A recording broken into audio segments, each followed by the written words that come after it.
Good evening. This is Professor Rush back again with another exciting adventure of OO, authentic space alien, protector of antiquities, in pursuit of the mysterious SKEETERA-KEY-PT, part of a larger so-called device which I suspect is not a machine with nuts and bolts and Johnson rods and computer chips and the like that supposedly brought the universe into existence.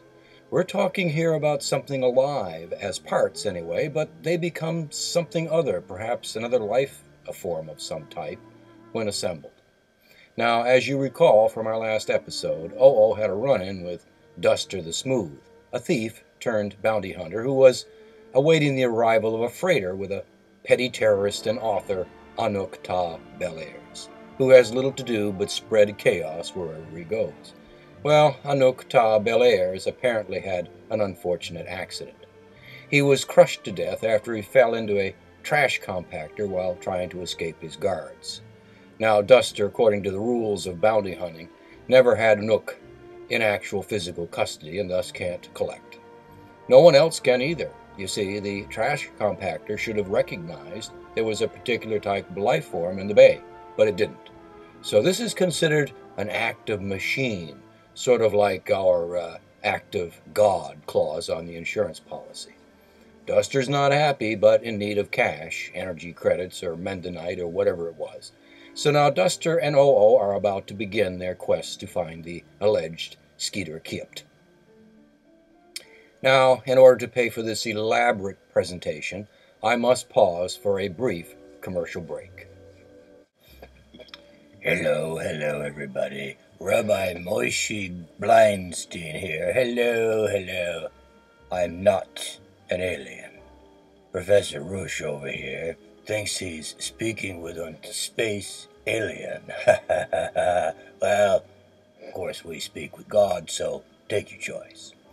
It's so nice to be back from my yearly pilgrimage to Jerusalem. My visit to the Wailing Wall, you know. Yeah. I find it very, very relaxing, standing in front of the wall, saying my prayers and playing with some very, very special beads in my pockets, you know, and bowing back and forth and back and forth and back and high. Yeah. And of course, I enjoy it even more with monobrand quick hits. Yeah. Where the hell is it? Shouldn't play jokes on blind. Here it is. Remember, the NSA. I mean, God is watching you. Here it is. Let me show you this. Put it right up here. I smoke them myself. Einstein smoked them, of course, just as Moses did. Way back in the good old days when people lived in tents and rode around on camels and donkeys and we could beat our women and get away with it. And yes, the donkeys and the camels, because of course you know the automobile had not been invented yet. I guess because the space aliens had not drawn up the plans. Perhaps they needed to build better roads first. Oh, yes. And of course, Buddy Moses smoked in a tent because zigzag wasn't invented yet. Yeah, it's true. We even have his picture on the pack. Yes. See? Authentic picture. Only one ever taken. I think it was taken with a Polaroid. Anyway, every pack comes with an anointing oil recipe on the side, especially for politicians and presidents who smoke but don't inhale. Right. Anyway, let's take a look at this wonderful anointing oil recipe. Here it is. We can see it says 500 shekels of myrrh, half as much cinnamon, 250 shekels of cannabism, and for you ignorant Christian redactors, that's cannabis, not calamus, and there are lots of other special ingredients prescribed by God, of course. Thou shalt not accept substitutions, the 11th commandment, right on the pack. Take it from me, this recipe was for whole bunch of people. The tribe, probably about 60 families. Like the House of Representatives of the Senate. Monobrand crickets are a real favorite in both the House and the Senate. Anyway, the recipe's for a whole season, so not to worry. You can cut down on the amounts. Now, I know. What the hell is a shekel? Ask for quick hits by name at your local dispensary. That is Monobrand quick hits. Oh yes. See you at the wall. Bye-bye. The things I have to do. At any rate, we can't exactly go on the search for the SKEETERA-KEY-PT with OO because some technical issues won't allow that, wormholes and all that. So OO is sending back a rolling commentary with his intermittent pictures, and as I understand, they're heading for the Mountain of the Seven Faces. Remember, as there's a quiz later, the Mountain of the Seven Faces is on a planet in what OO called the Orgard sector, a planet that holds many mysteries. The name of the planet is shrouded in mystery, so it's simply called the planet. And where there are mysteries, there are politicians. What am I saying? Where there are mysteries, there's danger. So here is OO negotiating with Duster. Now, as you will hear, I have to do a lot of bleeping, especially when Duster hears the real plan. So here we go. Here is OO.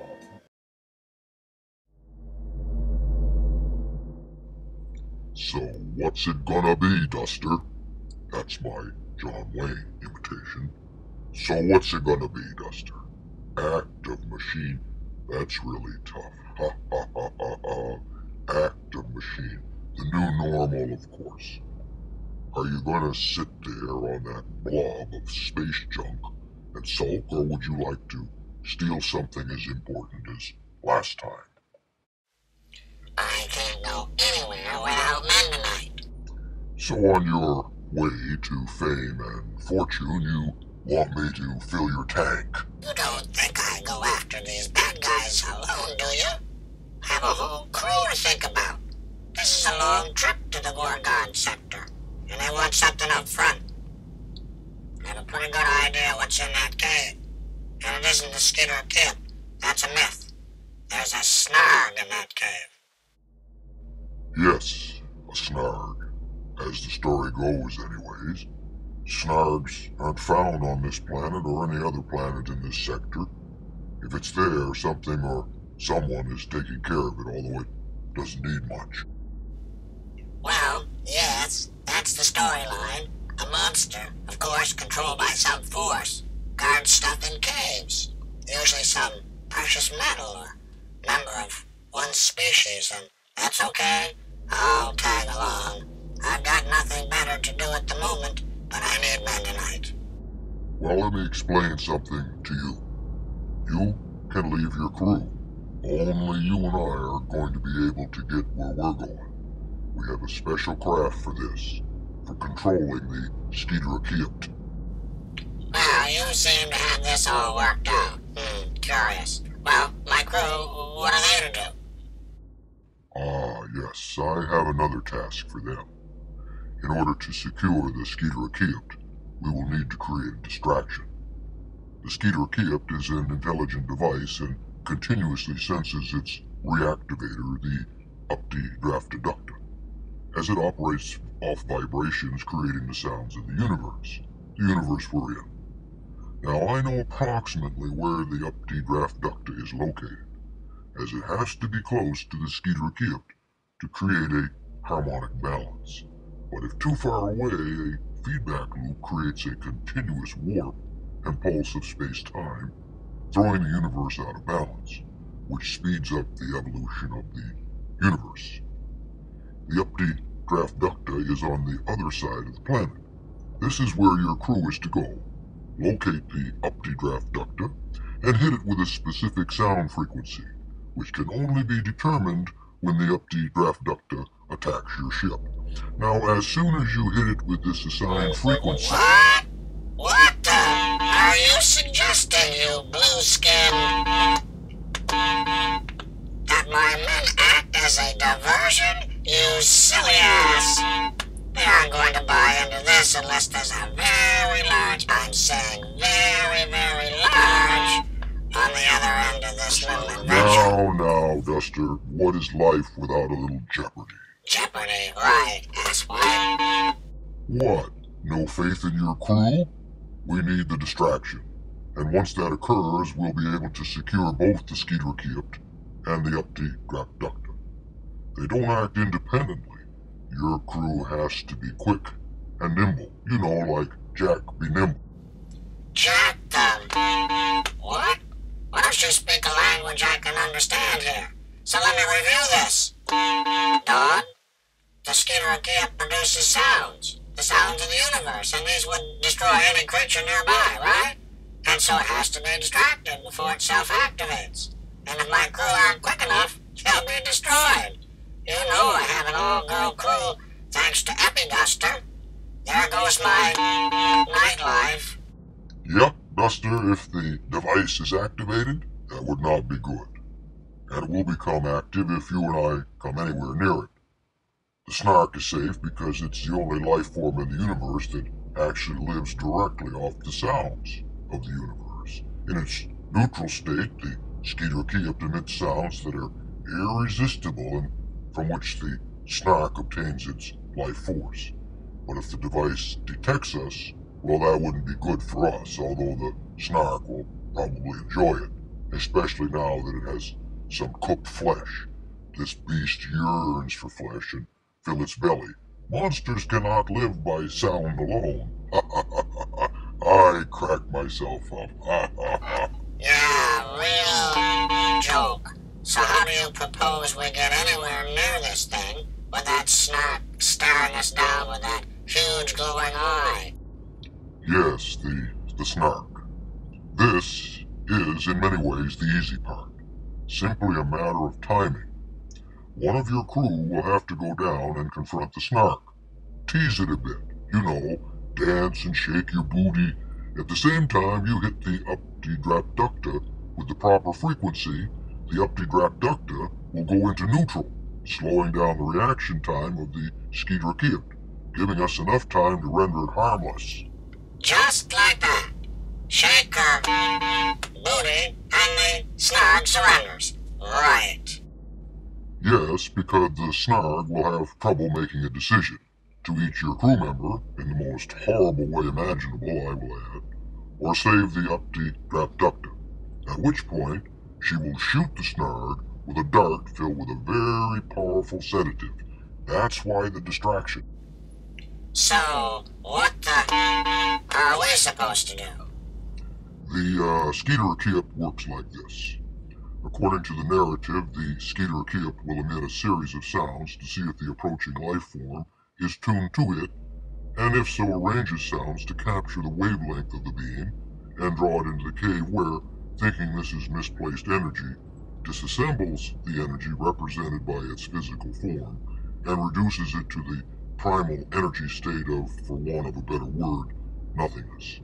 It works on behalf of the first principle to capture all the energy in the universe and return it to its original state. In a word, it has to capture all the information in the system and bring it to the singularity. So the goal of this technology is to create a singularity which pulses in conjunction with the other parts, initially the Upti-Grapducta, which acts to stabilize the singularity. So, as we approach the cave, sounds will be emitted, and because you and I are tuned to the universe in different ways, it will have to emit two sets of sounds. With a distraction on the other side of the planet, this should give us enough time to render the device harmless to us and place it in a special chamber alongside the Upti-Grapducta. Off on their adventure, our heroes first have to open a wormhole, traverse the galaxy, and approach the planet. We'll see you next time, continuing the adventure of OO, the authentic space alien.